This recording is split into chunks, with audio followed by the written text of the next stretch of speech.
Hello everyone, Evan Woodruff here. Welcome back to Vicarious Gaming. Today I just want to do a quick video about my first impressions of The Legend of Zelda Ocarina of Time. I've completed the first 4 dungeons so far. The first 3 as Little Link and the Forest Temple as Adult Link. I feel like this is a great point to share my thoughts as I have experienced a decent amount of the game, so let's get right into it. So the first thing I want to say is I'm not a professional reviewer. I don't know all the technical mumbo jumbo about reviewing a game. So basically what I want to do is go over what I liked about the game, what I didn't, how it holds up versus games today, and overall if I had fun so far. With that being said, my first impressions of the game is it's amazing. I'm having a blast. I can see why it's considered one of the best games of all time, and I can't even imagine how groundbreaking it was 20 years ago. But there are some bad things about this game. So let's go over the bad things first, as that list is much shorter. So to kick things off, the bad things about this game. Clearly, the first one that sticks out is the graphics. They are 20 years old. Nothing really more to be said here. But surprisingly, they actually work really well with the game, and the designers did an amazing job with their limited technology. So considering the time, I actually think the graphics are not bad at all. Another bad thing about the game is the controls are kind of clunky. Using the N64 in 2020 is less than ideal, especially in comparison to newer controllers today, and I mostly blame the controller here. I actually think they did a pretty good job mapping the controls, and they are pretty intuitive, especially the Z targeting thing.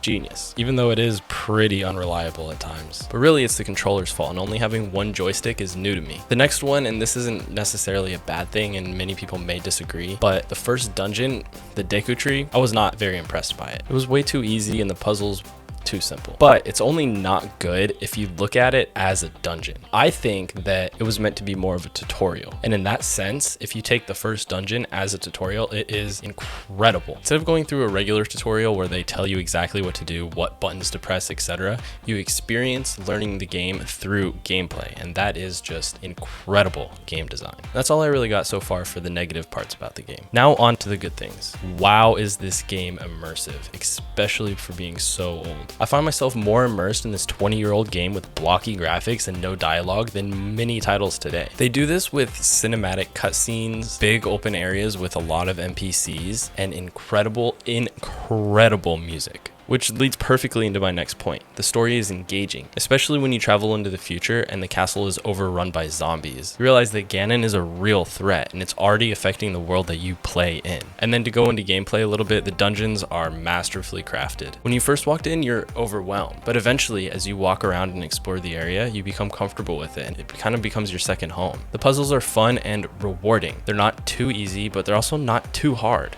which I think is a perfect medium. And usually in games like this, I tend to avoid combat, but with Zelda, I'm actually enjoying it a lot. What makes it so amazing is there's so many different enemies to fight, and each fight takes completely different tactics to defeat them. This keeps a refreshing and unique combat experience throughout the game, and the boss fights are epic. So far, I've only fought 4 bosses, and every single one, except for the second one in Dodongo Cavern, way too easy, they all felt like a great way to earn your completion of the dungeon. It's even fun to just run around the world and explore or kill stuff. You are really rewarded for just wandering around the overworld because there's so many things to discover. Overall, there's just so much to love about this amazing game, and I can't wait to continue playing it. I just wanted to do a quick video about my impressions, and so far they're largely really good, but we still have a ways to go. I will be streaming the next chapter in this gameplay at twitch.tv/VG_EvanD. Also, I want to announce that I'm doing a $50 Steam gift card giveaway to celebrate the launch of Vicarious Gaming and to give back to my community and thank them. You can go ahead and click the link below to sign up. Anyway, thank you so much for watching my first impressions of The Legend of Zelda Ocarina of Time. You all stay safe out there,